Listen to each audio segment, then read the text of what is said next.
매일 성경 묵상을 돕는 해설 가이드입니다. 안녕하세요. 묵상 코치입니다. 함께 읽고 나눌 말씀은 열왕기상 7장 1절에서 12절까지 말씀입니다. 7장은 두 부분으로 구성되는데 1절에서 12절은 솔로몬 궁전 건설에 대한 것이고 13절부터 15절은 성전에서 사용될 물건들의 제작에 관한 것입니다. 솔로몬은 성전 건축을 한 후에 자신이 거할 궁전을 13년 동안 지었습니다. 귀한 레바논의 백향목을 아낌없이 사용하여 레바논 나무 궁을 짓고 여러 부속 건물을 짓습니다. 또한 백향목과 함께 정교하게 다듬어진 돌을 이용하여 건물과 모든 담까지 만들어 매우 값비싸고 아름다운 궁전으로 자신의 영광을 드러냅니다. 1절에서 7절을 보겠습니다. 1절에서 7절은 레바논 숲 궁에 대한 내용입니다. 1절에서 12절은 솔로몬이 자신이 살 궁을 지은 이야기이며 이 부분은 6장과 7장 13절에서 51절에 나오는 성전 짓는 이야기 속에 끼어 있습니다. 이것은 성전 건축과 레바논 왕국 건설을 비교하여 솔로몬 왕국 건설을 비판적 시각에서 보게 하는 역할을 합니다. 1절에서 솔로몬이 자기 왕궁을 완성하는 데 13년이 걸렸다고 말합니다. 성전을 짓는 데 7년, 왕궁을 짓는 데 13년이면 솔로몬은 모두 20년 동안 건설을 하였는데 그의 재위기간 40년 중 절반의 기간을 성전과 왕궁 건설로 보냈다는 것을 알 수 있습니다. 1절은 그런데 그의 집을 이라고 시작합니다. 이것은 6장 38절까지 설명하던 하나님의 집과 대조를 나타내기 위한 표현으로 솔로몬이 자신의 왕궁을 13년 동안 지어서 완성했다라고 합니다. 성전을 짓는데 7년 걸린 것에 비하면 2배가 가까운 시간이 걸렸습니다. 왕궁은 여러 건물을 지어야 하기 때문에 시간이 더 걸릴 수 있지만 2배 가까운 시간이 걸렸다는 것은 솔로몬이 자신의 왕궁을 짓는데 더 많은 시간과 물자를 투여했다는 것을 알 수 있습니다. 이것은 솔로몬이 성전을 짓는데 최선을 다했지만 다른 한편으로 자신의 위엄을 높이는 일에도 열심을 낸 양면적인 모습을 보여줍니다. 2절부터 구체적으로 왕궁에 어떤 건물들이 있었는지 설명합니다. 전체적으로 건물이 5개 정도 설명되고 규모와 크기는 하나님의 성전보다 훨씬 큽니다. 2절에서 5절은 레바논 나무로 지은 왕궁에 대한 설명으로 이 건물이 왕궁의 중심이 되는 대표적 건물로 보입니다.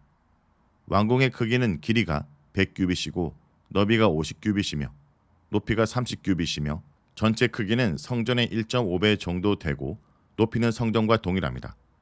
구조는 백향목 기둥 4줄이 떠받치고 있고 45개의 기둥 위에 있는 들보를 백향목 널판으로 덮었는데 들보 하나에 15개의 백향목 널판을 놓은 것입니다. 창틀이 3줄로 있다는 것은 3층으로 만들었다는 것이고 서로 마주대야 했다는 것은 좌우 대칭으로 만들었다는 것입니다. 창과 창이 3층으로 마주보고 있습니다. 모든 문틀도 큰 나무로 만들었습니다. 왕궁에 대한 서술을 보면 본문은 이 건물의 특징을 2가지로 찾고 있는데 첫째는 큰 백향목 기둥을 사용한 백향목 궁이라는 것입니다.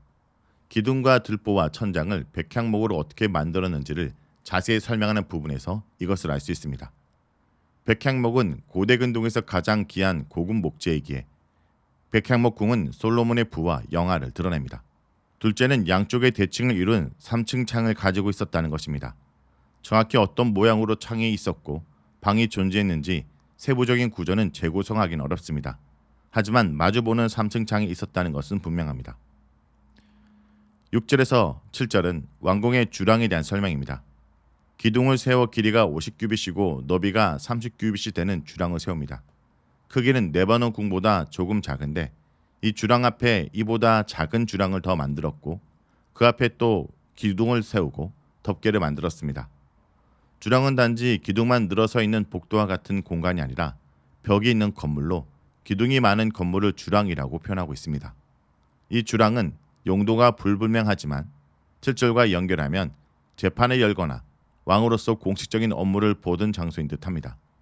매우 길고 큰 주랑을 지은 것은 솔로몬의 위엄을 드러내기 위한 것입니다.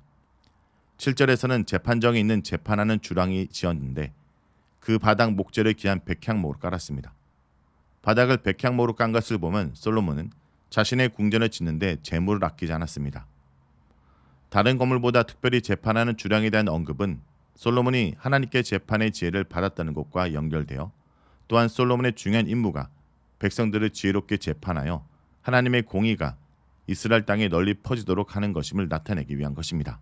8절에서 12절은 솔로몬 왕궁들에 대한 내용입니다. 8절은 그 외 건물로 솔로몬이 거할 궁과 그의 아내인 바로의 딸이 거할 궁에 대한 설명을 하고 있습니다. 재판과 같은 공적인 직무를 행하는 곳과 따로 떨어진 곳에 자신이 거주할 곳, 그리고 왕비가 거주할 곳을 따로따로 짓습니다. 그리고 궁을 짓는 방식은 주랑을 짓는 방식과 동일합니다. 솔로몬은 특별히 바로의 딸을 위한 궁을 지어 주었는데 이것은 바로의 딸인 자신의 왕비를 존중하였기 때문입니다. 열왕기에서는 솔로몬이 애굽 사람 바로의 딸을 왕비로 맞이했다는 사실을 계속해서 언급하여 그가 이방인과 결혼한 것을 상기시킵니다. 왕궁의 건물을 지은 재료 중 특별히 석재에 대한 설명과 이 돌을 어떻게 쌓았는지 설명이 나옵니다. 왕궁에서 사용된 이 모든 돌들은 정교하게 치수를 재어 깎고 다듬은 귀한 돌이라고 자세히 설명합니다. 그런데 이런 돌을 일부 건물이나 솔로몬이 거하는 곳에서만 사용하는 것이 아니라 궁을 짓거나 외부의 담을 쌓는 데도 사용되었는데 기초석부터 기둥을 덮는 처마까지 그리고 담에서 큰 뜰에 이르기까지 모두 이렇게 값지고 귀한 돌을 사용했습니다. 10절에 보면 특히 기초석은 특별히 귀하고 큰 돌이며 그 크기가 10규빗이고 8규빗입니다. 10규빗이면 5m이고 8규빗이면 4m입니다. 이런 거대한 돌을 찾기도 어렵고 다듬어 운반하는 일도 매우 어렵습니다. 이렇게 거대한 돌 위에 백향목 기둥을 세우고 각종 다듬은 돌들을 쌓아 건물을 지은 것입니다. 여기서 크기대로 다듬은 돌이란 표현을 사용한 것은 돌들을 용도에 맞게 일일이 다듬어 사용했다는 것을 강조하기 위한 것입니다. 그리고 뜰 주변에 다듬은 돌 3켜와 백향목 판자를 한 켜를 놓아 담을 쌓았는데 이 방식은 여호와의 성전 안뜰과 주랑에 놓은 방식과 같습니다. 여기서 이제야 알 수 있는 것은 주랑에도 담이 있다는 것으로 주랑이 기둥과 담으로 이루어진 건물이라는 것을 여기서 확실하게 알 수 있습니다. 전체적으로 9절에서 12절은 솔로몬 성전에 사용한 돌이 매우 정교하고 손질된 귀한 돌이라는 사실을 강조합니다.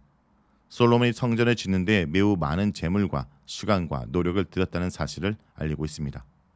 이것은 한편으로는 솔로몬이 이런 귀한 재료들을 아낌없이 사용하여 궁전을 지을 만큼 재물이 풍족했다는 사실을 드러냄으로써 솔로몬이 축복받았다는 사실을 알려줍니다.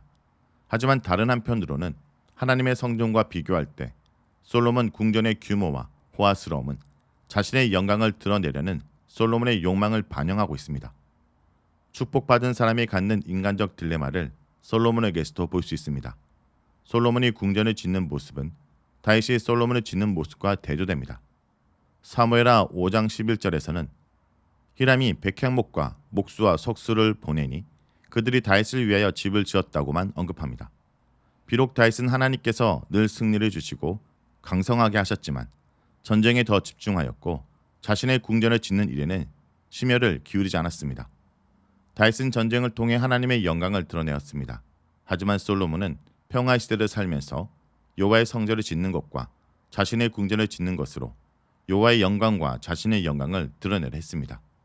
사람마다 하나님의 영광을 드러내는 방법은 다르기에 솔로몬과 다윗은 단순하게 비교할 수는 없습니다.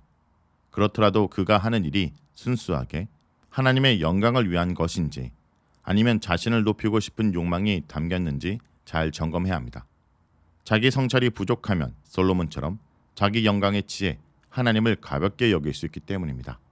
자, 여기까지가 열왕기상 7장 1절에서 12절까지 말씀입니다. 오늘 말씀을 통해 우리는 무엇을 묵상하고 적용해야 할까요? 화려해지는 외형이 아닌 성전된 삶이 중요합니다. 솔로몬의 왕궁이 13년 만에 완공되었습니다. 이는 성전 건축의 약 2배가량 된 긴 공사였습니다.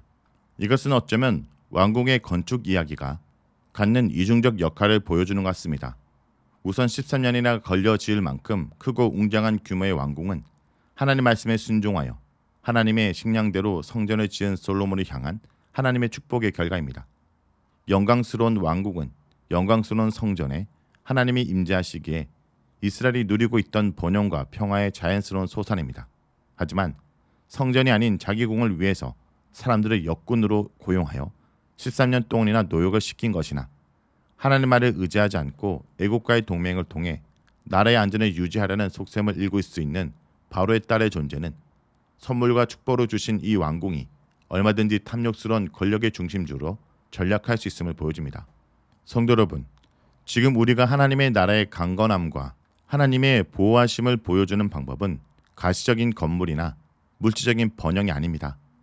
오히려 물질주의와 자본주의의 유혹을 버리고 하나님의 공급하심을 의지하면서 깨끗하게 사는 모습입니다. 화려해지는 교회 건물과 물질적인 축복을 하늘의 신령한 복으로 착각하는 태도가 오히려 하나님의 이름을 욕되게 할 수 있습니다.